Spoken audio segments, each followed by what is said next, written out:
Hi, everyone. It's Joe Veneri, the host of Fitt Insider, the show where I talk with the entrepreneurs, executives, and investors who are redefining the business of fitness and wellness. Today, I'm joined by Bill Shufelt, CEO of Athletic Brewing. Athletic Brewing makes non-alcoholic craft beer. Back in March, the company closed a $17.5 million Series B funding round. In today's episode, we talked about the rise of mindful drinking, making non-alcoholic beer cool, and how Bill was able to raise money from 60 angel investors for a pre-product, pre-revenue company. Let's get into it. Hi, Bill. Welcome to Fitt Insider. Thanks for joining us. Hey, Joe. Thank you very much for having me. Excited to be here. I'm glad we could catch up and make some time to chat. And I think I'm really excited for listeners to hear. Can you tell them what you're working on at Athletic Brewing? Yeah, for sure. So at Athletic Brewing, we're dedicated solely to making great tasting non-alcoholic craft beer, which we like to say brew without compromise. It's all the taste and full flavor of great tasting craft beer without having to sacrifice with hangovers, calories, and everything like that. Yeah, it's awesome. I've been, fortunate enough to try it. You guys have sent some by the office, and I'm a big fan. And just thinking about how you came up with the idea for Athletic Brewing, kind of what was the motivation? How did you get started? I mean, I definitely got super lucky in terms of it really just evolved as an authentic need in my lifestyle. I never ever would have thought I would be an entrepreneur, start a CPG company, and definitely not non-alcoholic beer. If I was ever to start a company, I mean, probably like 99% of adults out there, I had never really thought about non-alcoholic beer before because there had been no innovation in the category for 30 years. But as I was turning 30, I was taking my day job as seriously as ever in finance. I was about to get married. I like to consider myself a weekend warrior and was starting to do endurance events. Everything about my lifestyle was really leading me towards a performance-oriented lifestyle and mindfulness and alertness and performance. And alcohol was really inconsistent with that. And going out, I still love to do all the things I used to love to do: socializing, great dinners, work dinners, family time. It's just alcohol didn't fit in that anymore. And it really left a big hole in a lot of those occasions. And so I set out to fix that. Yeah, I think that's something that's really interesting and kind of personally resonates with me. I played college football and then continued in athletics doing endurance sports and triathlon. And ultimately, probably when I was 23, 24, just ended up stopped drinking altogether and really don't, every now and then I'll have a glass of wine or whatever it is, because there wasn't kind of any alternative. And I actually went through this weird period of people kind of judging me for not drinking, or if I ordered water, or if I, opted not to have a beverage while we were out, people kind of looked at me funny because I certainly wasn't going to order an O'Doul's.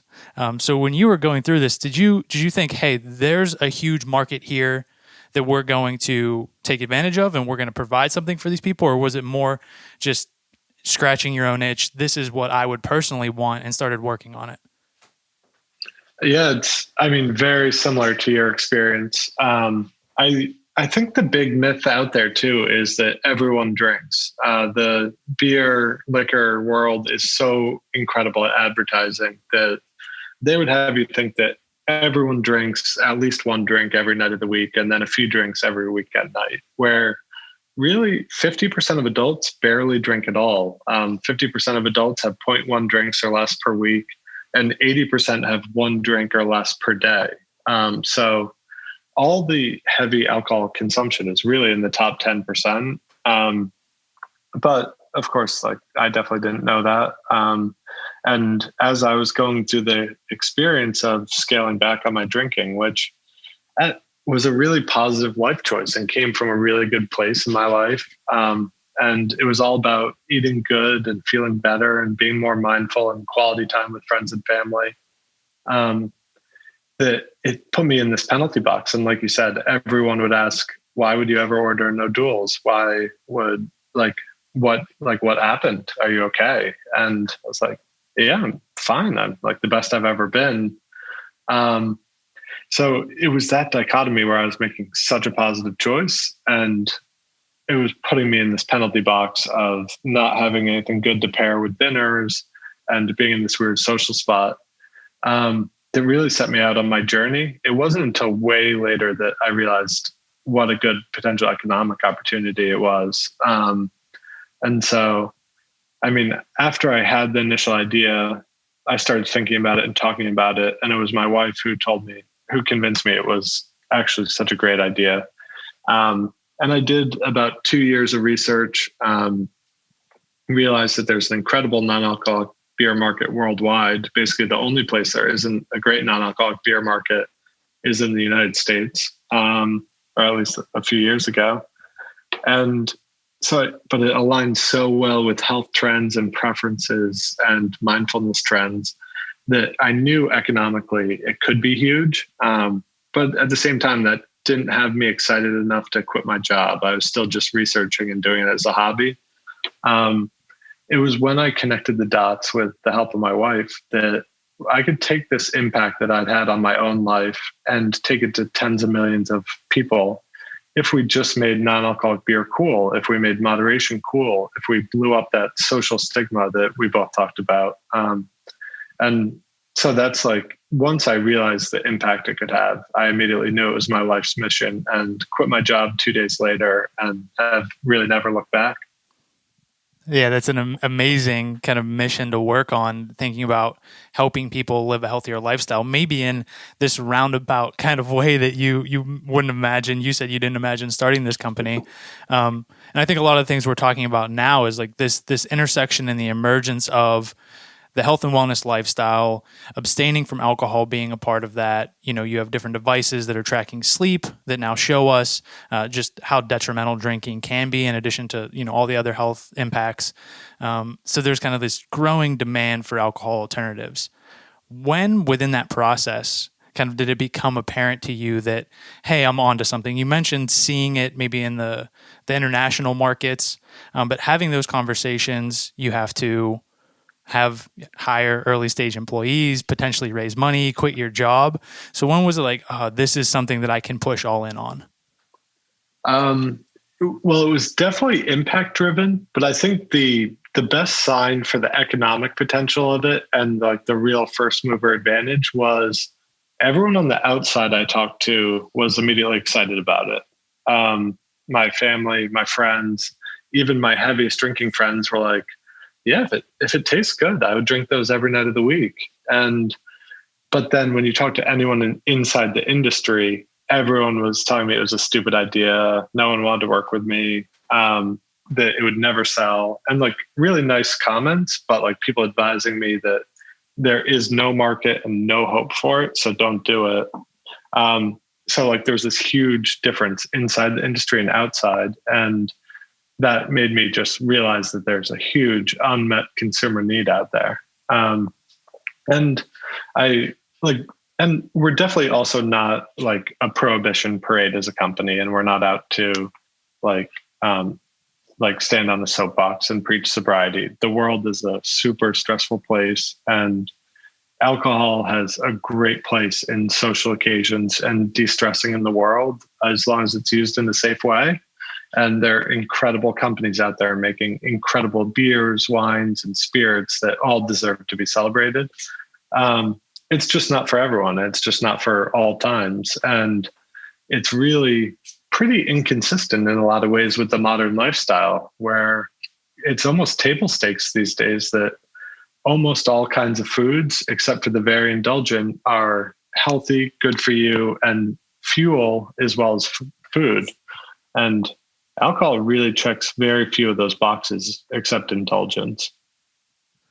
Certainly. And I think you mentioned one of the things of kind of making the non-alcoholic beer and product cool, certainly having alcohol still having a place in life in general, but also, you know, social circumstances, et cetera. How did you strike that balance when you think about building the brand and the community, that we're not going to be somebody that comes out and says, hey, don't drink. This product is better because it is non-alcoholic, as opposed to saying, hey, this thing is here for you if this is the lifestyle that you choose?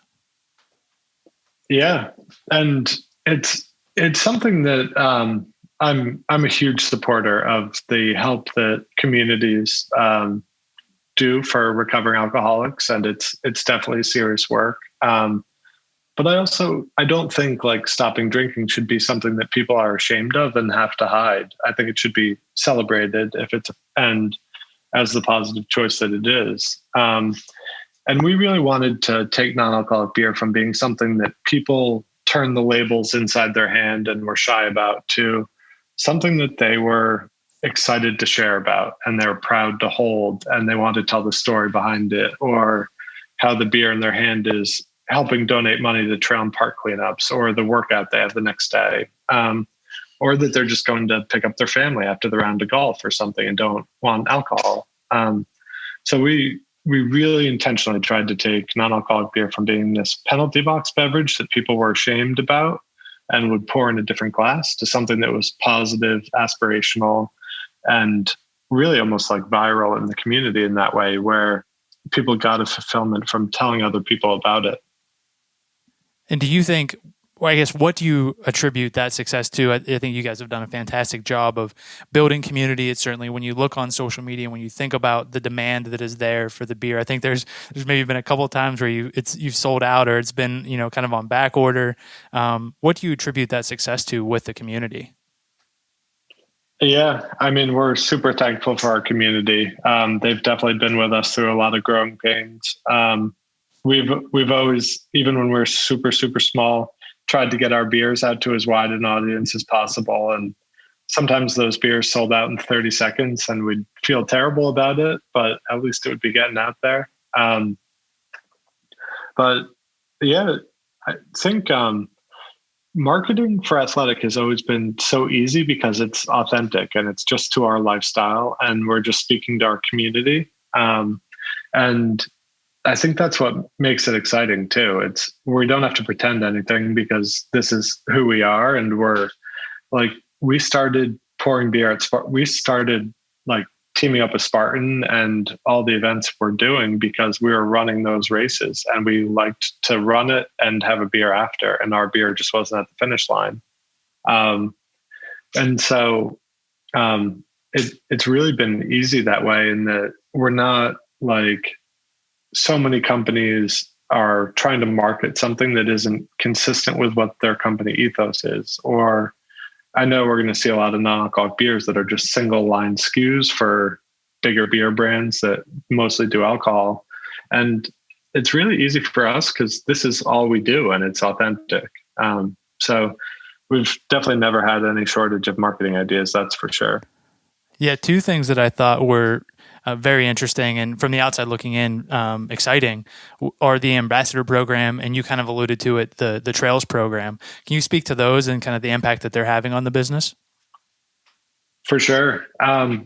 The ambassador program honestly is just because the community was so awesome and we're having so much fun keeping in touch with everyone and running races together and then drinking beers together, that it really evolved naturally. We had this crew of it. At first, it was like 25 people that we were talking to and running races with and like talking to on social media.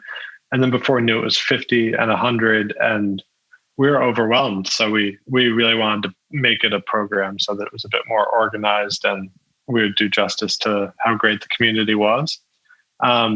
But it's an awesome group of people who are knocking down amazing adventures and challenges and raising money in their communities and helping us have that positive impact that we seek to have. So we're super thankful for the ambassadors. And our Two for the Trails program was really almost a day one in business planning foundational idea, like 3 years before we launched. And yeah, 2% of every beer we sell goes to trail and park cleanups. And it's really been an amazing program. And we get recommendations for trails, parks, and urban cleanups all over the country from our community, on social media, on email, from our ambassadors. And it goes a long way. I mean, even if we're just making donations of 1,000 or 2,000 to a local trail system, it can go a huge way in making signage or like repainting the trail markers, or we've installed guide rail ropes along a mile of path for visually impaired runners and hikers.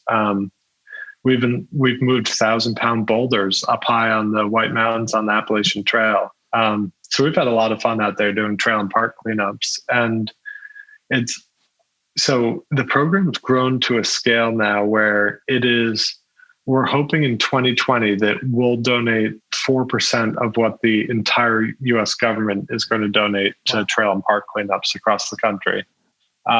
So it's really, as the company grows, it really grows in scale. And it's something we could never go back and put in because it makes no sense financially. So it's something we had to have in from day one for sure. And it's really awesome and inspires us.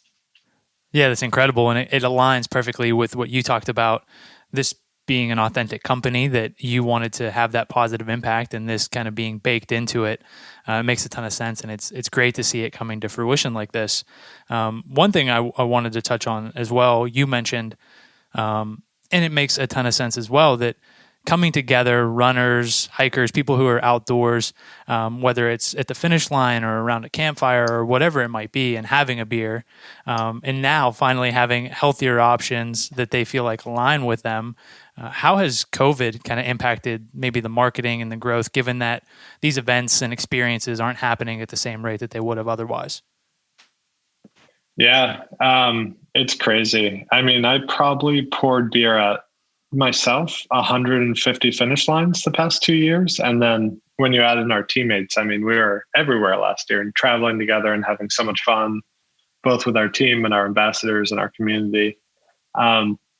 Pretty much every marketing idea we had for 2020 got thrown out the window with COVID. And so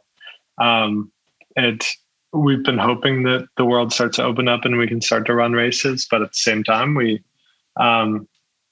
knew like people are trapped indoors, or people are looking for challenges and still looking to accomplish their fitness goals. And things like both of our companies try to do, like motivate and help people define that inspiration to be outdoors. And so we dug in and adapted and just found totally new ways to interact with our communities out there. And that could be virtual races, challenges, pointing them in directions like things like your company. And really just, I mean, pretty much everything we had planned coming into the year, we're doing differently now. So it's fun, but definitely challenging. Certainly. And that's actually a good segue. I wanted to talk about on the topic of challenges. When I asked you about the community, you kind of mentioned, thanking them for sticking with you through some of the challenges and kind of the learning curve. Is there anything that stands out as maybe the challenges that you overcome, something that stifled you along the way, that you think in hindsight now was kind of like pivotal, important to where the company is today? I mean, something happens pretty much every day that feels like the end of the world in the moment. And then if you just wait 2 or 3 days, there will be a significantly bigger problem. But really, our team's been great. And like all the opportunity is on the other side of these challenges. If that's equipment blowing up, if it's production delays, technology errors, we've just had so many things. I'm trying to pinpoint one specific challenge. Everything's definitely an opportunity to learn. I know right when John and I were starting out, even before John joined up, I probably got rejected by 200 brewers, and it seemed like I was never going to get off the ground. And I just kind of stuck with it. And eventually I found the most amazing co-founder and head brewer that I could possibly have imagined. And John's been an incredible partner to build the business with. And then after that, no one would work with me and John. No one believed in non-alcoholic beer. People really wouldn't even sell us equipment, which was crazy, because they thought we were a credit risk, and non-alcoholic beer wouldn't get off the ground. But every little challenge, just brick by brick, has been a lot of fun to get to where we're at today. Yeah, certainly. It's one of those things wouldn't be at this point without those challenges. And it's kind of humorous at this point when you think about, people maybe doubting the idea, not being able to get equipment, not being able to get a brewer. And I think it was, just yesterday you have Budweiser announcing that they're launching their non-alcoholic beer and making a big push with celebrities and athletes around it. Just how do you think about kind of being the upstart amongst all these other conglomerates, all these alcohol beverage companies? How do you see the competitive landscape evolving? Yeah. Honestly, we're excited about it. It's just a confidence that like it's a validation that we're doing something great. If companies like that are following us into the category and helping us build the category and using similar talking points to what we've built our community around, it's all really a validation. Where for so long, those companies had been talking about non-alcoholic beers for designated drivers, recovering alcoholics, and certain medical conditions, and all these penalty box occasions. It's really great to see them come around and then push our marketing agenda. So we're super excited about that, and think they're great complementary options out there. Honestly, the non-alcoholic beer market is such a small part of the beer market right now that we think this is going to be a durable mega trend just because it aligns so well with modern health and taste preferences, that you really can't build a category alone. So we're honestly happy to have the help and really welcome many other brands onto the scene as well. And we're excited for that. Certainly. You talk about, building the category, and you think about now these companies moving into and tapping the demand that's been created. Did you have the expectation going into it that basically you were going to have to, convince, educate, win over consumers versus there being this kind of pent up demand on the other side of that? Did that surprise you? It did. We really had no idea what the education hurdle would look like. And really, it just amounted to getting beers in people's hands. And people just needed to know that non-alcoholic beer was no longer what it was in the 70s, 80s, and 90s, and that it's a new reimagined athletic beer category. And it shocked us at how much pent-up demand there was. And I think that's a product lifestyle fit with the modern consumer. But yeah, we thought we'd built our brewery in Connecticut for 5 years, and we outgrew that in 10 months. We doubled the capacity and then outgrew that in another 3 months. And so we started searching for a bigger second brewery to build the next step of our journey. And then we ended up finding that in the San Diego facility. So we're really excited to have breweries on both coasts now to cover the country. Yeah, and with that, just for context, how big is kind of the capacity, the team now in terms of what you guys are brewing and shipping? So our Connecticut facility, we can make about 10,000 barrels of beer per year. We built that in 2017. And we maxed that out pretty much a year into business. The California brewery is about 10 times that size. So, and both facilities can grow from there a little bit. So yeah, it's exciting. We're pretty fired up about it. We have the final tanks arriving in a couple of weeks, which we're super excited about. Yeah. And obviously the piece of that, when you think about expanding the business, keeping up with that demand, continuing to grow, is raising funding. I think to date, the company's raised more than $20 million.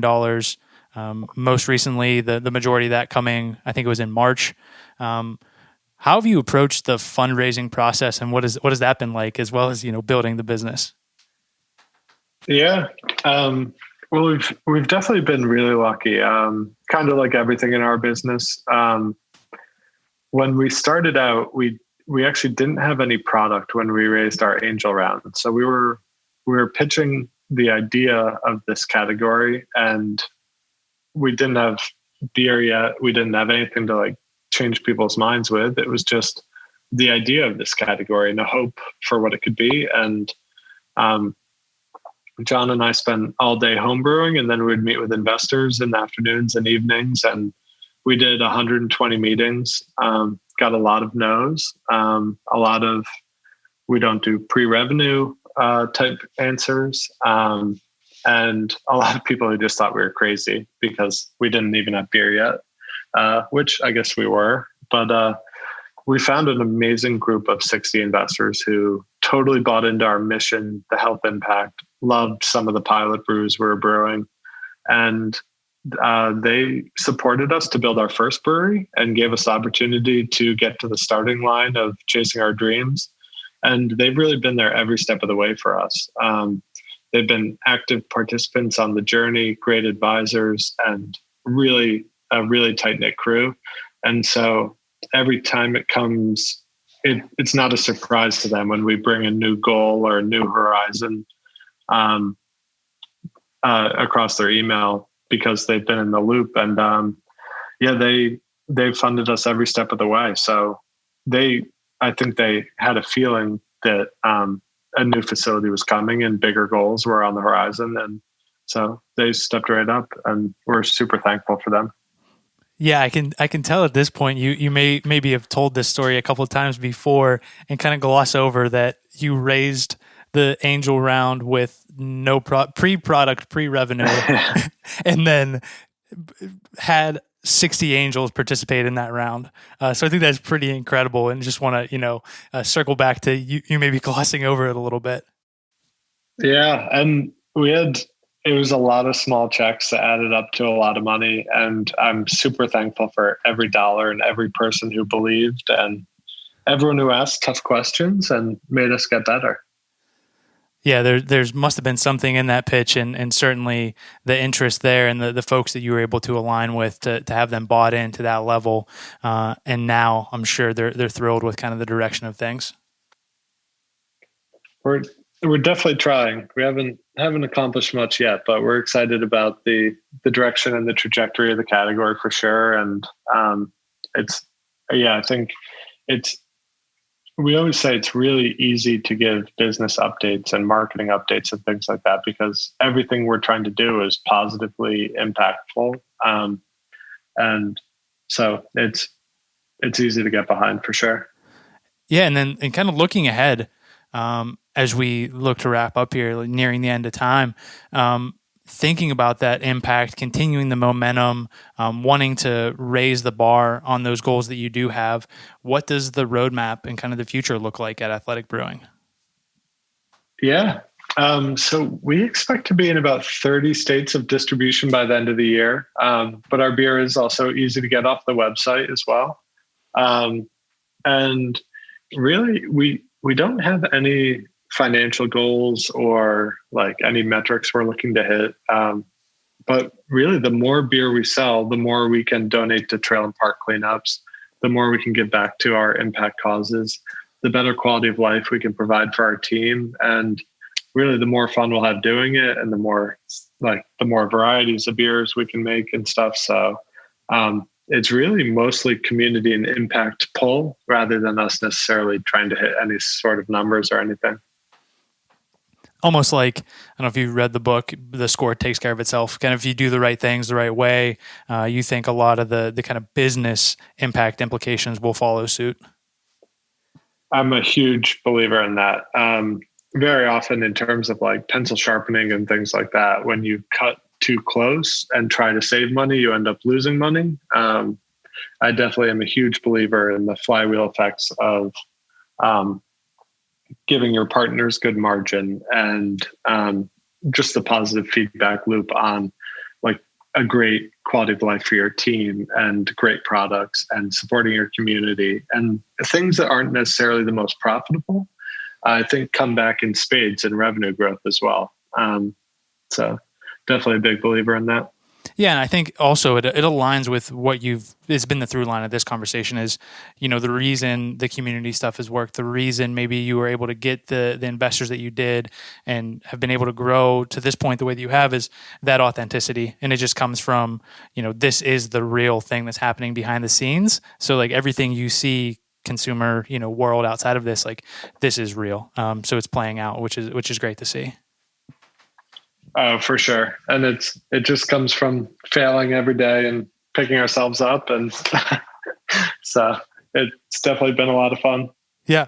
And so wrapping up, I just want more folks to, kind of get on board with what you're doing. Can you tell people where to find out more about Athletic Brewing? Oh, thank you very much. It's just at Athletic Brewing on Instagram, Twitter. Our website's just athleticbrewing.com. And I'm Bill at Athletic Brewing. Thank you very much. Really appreciate the chance to tell our story and give a shout on such a great platform, Jeff. Yeah, likewise. Really grateful to speak with you today. Awesome. Thanks. Thanks everyone for listening to today's episode. For more from Fitt Insider, visit insider.fit.co and subscribe to our weekly newsletter for insights and analysis on the business of fitness and wellness. Then, go ahead and subscribe, rate, and review the podcast. See you next time.